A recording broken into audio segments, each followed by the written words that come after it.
ပင်မေတို့ရေအစပွန်ဆိုရင်ကလေးတွေအတွက်စာသင်တဲ့နေရာမှာအရန်ကိုကောင်းပြီးတော့ဒီ daily စီစဉ်ပေးနိုင်တယ်ဆိုတာကိုသိပြီးကြပြီဖြစ်မှာပေါ့နော်ဆိုတော့ဒီ Aspon ကနေထုတ်တဲ့ reading library ဆိုတာလေကလေးတွေကိုစာသင်တဲ့နေရာမှာအရန်ကိုအကျိုးပြုတဲ့စာအုပ်ကလေးတွေဖြစ်ပါတယ်ကလေးတွေကိုစာဖတ်တဲ့အခါမှာလွယ်လွယ်ကူကူမှတ်မိစေတယ်ပြီးတော့ကြတော့ကလေးတွေကိုစာဖတ်ရှင်စိတ်ကိုဆွဲဆောင်မှုအတွက်ကို story လေးတွေနဲ့အများကြီးထုတ်ပေးထားတယ်ပေါ့နော်ဒီ reading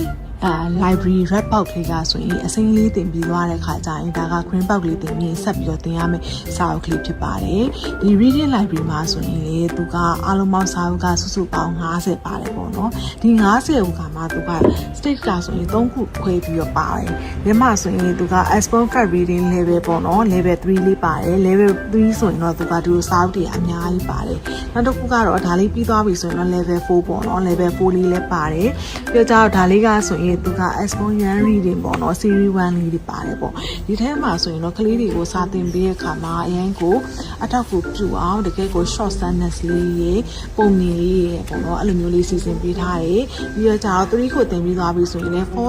တက်တဲ့အခါမှာ3ကနေသုံးထားတဲ့ vocab ကလေးတွေကိုပြန်လဲသုံးပြီးတော့ကလေးတွေကိုစာဖတ်တဲ့အခါမှာတစ်ဆင့်ထပ်ပြီးတော့နှိအောင်သင်ပေးထားတယ်ဒါလေးကတော့ Young Reading ရအောင်ဒီကိုပို့ပြီးတော့များများလေးဖတ်လို့ရအောင်ထည့်ပေးထားတယ်ပေါ့နော်ဆိုတော့စာအုပ်စုပေါင်းအားလုံး50ပါပါတယ်ဒါလေးကတော့ကလေးတွေကိုစာသင်တဲ့အခါမှာအရင်ကအသုံးဝင်တဲ့စာအုပ်ကလေးဖြစ်ပါတယ်ရှင်